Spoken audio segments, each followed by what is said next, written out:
ndrydhje nga qytetari, edhe si rezultat po krijohen kolona.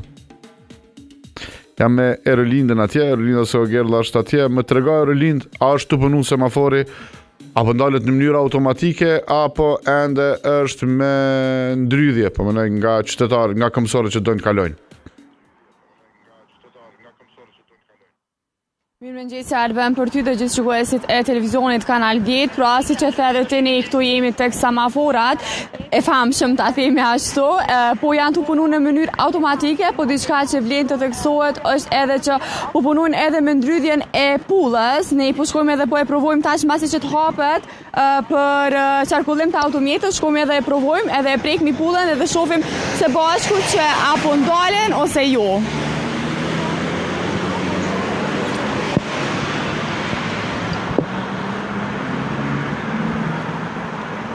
Okej, fillimisht u ndalen në mënyrë automatike, apo u ndalen vetë, pa kërkuar ne.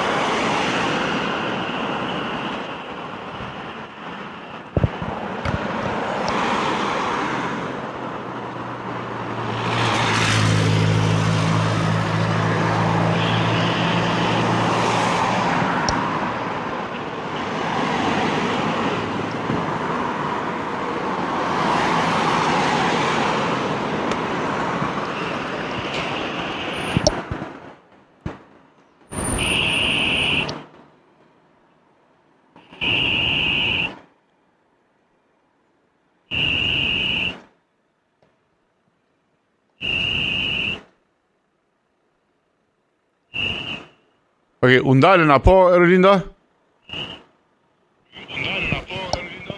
Po u ndalen, po punojnë edhe në mënyrë automatike, por edhe me opsionin për ta prekur edhe këtë pullën këto.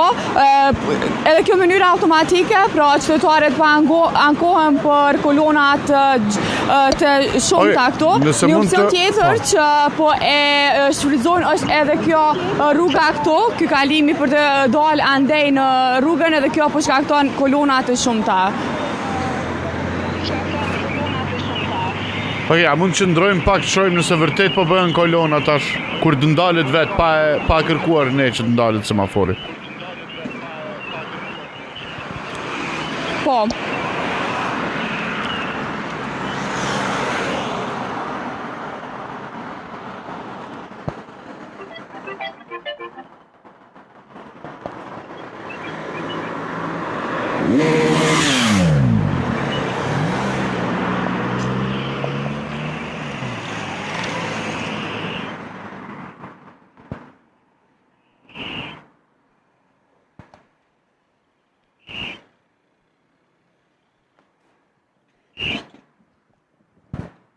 Okej, nëse mund të koncentrohemi nga kolonat me pamje, duhet di...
Nuk e dini se ka pasur nevojë që ky semafor të bëhet me të dy opsionet, duhet pres nëse po ndalet ende pa pasur këmbësor.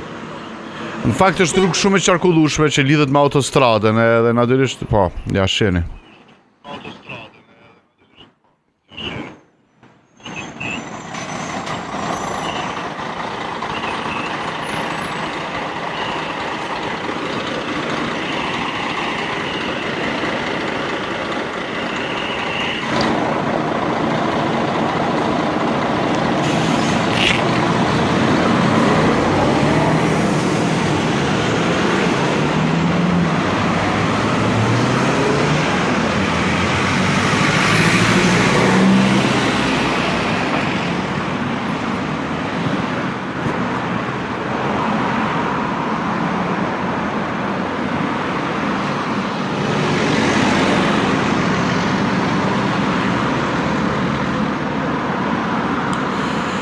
Do të provojmë të flasim me dikën nga ministria, sepse është në përgjithësitë ministrisë ky, edhe do të shohim se si mund të bëhet